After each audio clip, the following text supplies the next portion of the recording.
Well, hey, we're continuing to look at the parables of Jesus, and today, try to get in the right spot here. Today, we're going to look at the parable that Jesus gave of counting the cost. So, Luke chapter 14, verses 25 through 33.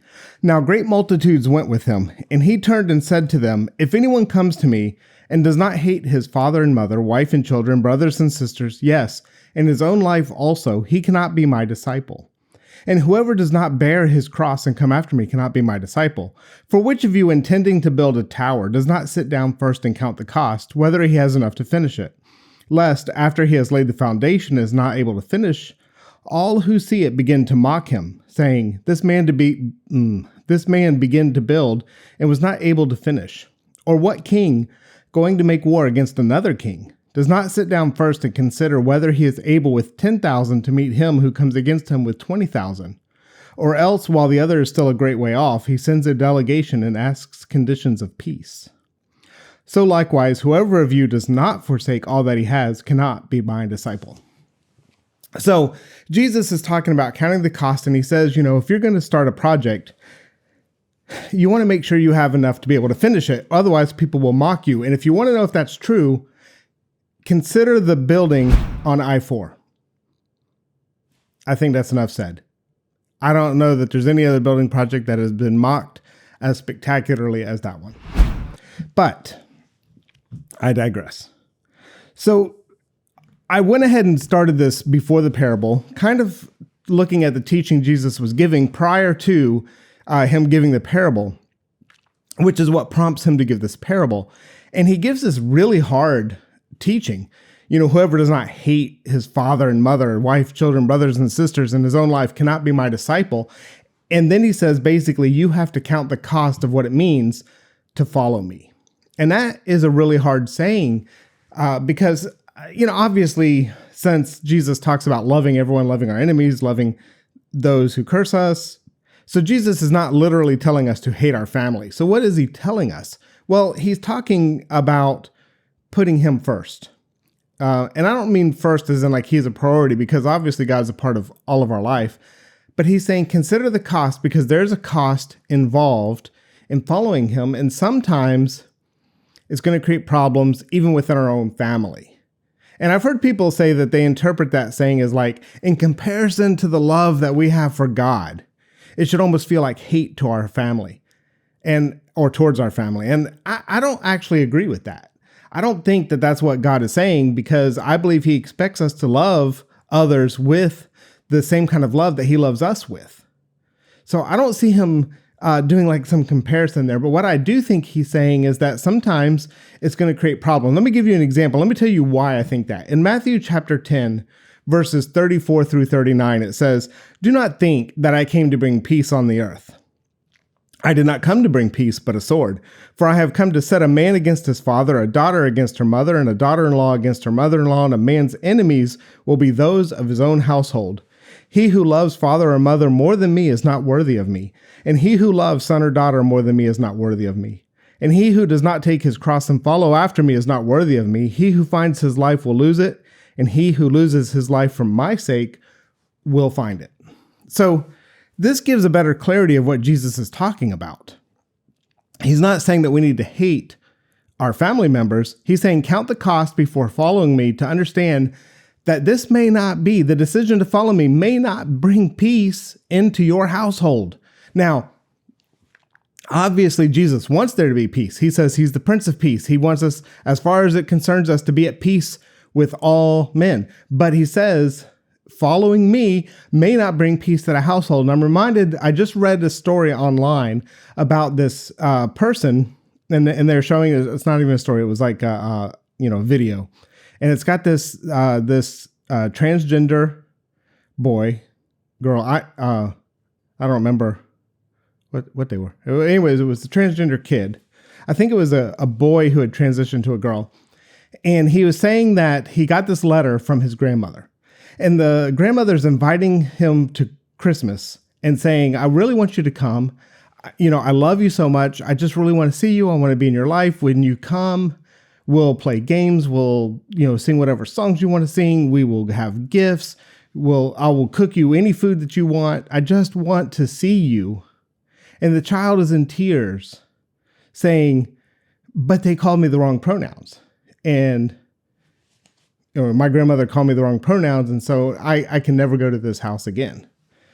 And so you see that there's this problem. And people might look at this situation, and I suppose there's three different ways people may look at this and to say, well, what's right in this situation? Who's right? Some people would say, well, the child, because they've chosen this lifestyle, is correct, and people should respect that. To show that person love, we should respect them. And that makes sense on a certain level. But then other people would say, no, the grandmother is right in that she's not accepting because that's biblical, but wrong in that she won't use their preferred pronouns because she's causing a rift in the family. And above all, let there be peace in the family. Like, save the relationship, because if she abandons that relationship, if she causes a rift in that relationship, how is she ever going to be the light of God to that person? And I understand that point completely. It's sort of saying, hey, we don't want to shut the door on this relationship, so, just use the right pronoun, and then that they'll come over for Christmas and you can be happy and you can celebrate, and maybe they'll see something. But that's not what Jesus actually said. Jesus said that sometimes there won't be peace in your house. There's going to be a sword, and it's going to be on account of him. And so I tend to align with the grandmother in this story to say, she's trying to show love by saying, you can come over. We're going to do all the stuff that you want to do. We're going to eat all the foods that you want to eat. We're going to play the games that you want to play. We'll have a good time. I love you. And I just want to see you and be in your life. But I also cannot affirm something that the Bible says is a lie. You've chosen something that I cannot condone. But you, as a person, I will love, cherish, feed, nourish, all the stuff that grandmothers want to do. I will do that, but I can't do that, even to the point that it costs our relationship. And that's what Jesus was saying when he's saying, count the cost. There's going to be people in our lives that it's going to hurt. We're worried about hurting people's feelings. In some countries, when they choose to follow Christ, they actually end up having family members wanting to put them to death. In fact, I just recently heard of someone who unfortunately went through an honor killing. They converted to Christianity, and it was a young woman in another country, and the father had her killed. Actually, the father killed her, and he was distraught, but he said he had to do it because she violated their other religion. And so, if we think that getting someone's feelings hurts are bad, that counting the cost because we may distance someone in our family, there are other people out there making the decision that when they follow Christ, it may cost them their life. It may cost them their job. And I suspect that the time is coming when that may be true for us here in America. But the point is, that's what Jesus is talking about here. When he says, I'm setting man against his father or daughter against their mother, he's not saying my goal in coming to this world is to cause rifts in families. He's not saying I want you to hate your family members. What he's saying is you need to choose to follow me even to the expense of your family. It may cost you relationships. It may cost you friends. It may cost you your job. It may cost you. Consider the cost, but then choose me and follow me. That's what Jesus is saying. That's how we need to live our lives as believers, willing to say, Jesus is going to be the choice that I'm going to make every time. I'm always going to choose Jesus, even if it costs peace in my household, peace in my friends, peace in my job, whatever. So probably not the most encouraging lesson for you, but it is a parable. It's one of the teachings of Jesus. We don't want to shy away from any of the things that Jesus taught. So if you have any questions, want to know more about any of the other parables, I've got a whole line on parables. I've got a line on some other stuff, things that Christians say that aren't in the Bible. You can check that out on our YouTube channel, which our handle is at Reborn Church Jacks. Or you can go to our website, rebornjacks.com. All our socials are there and other messages and things like that. So hopefully I will see you guys next week. And until then, Bye.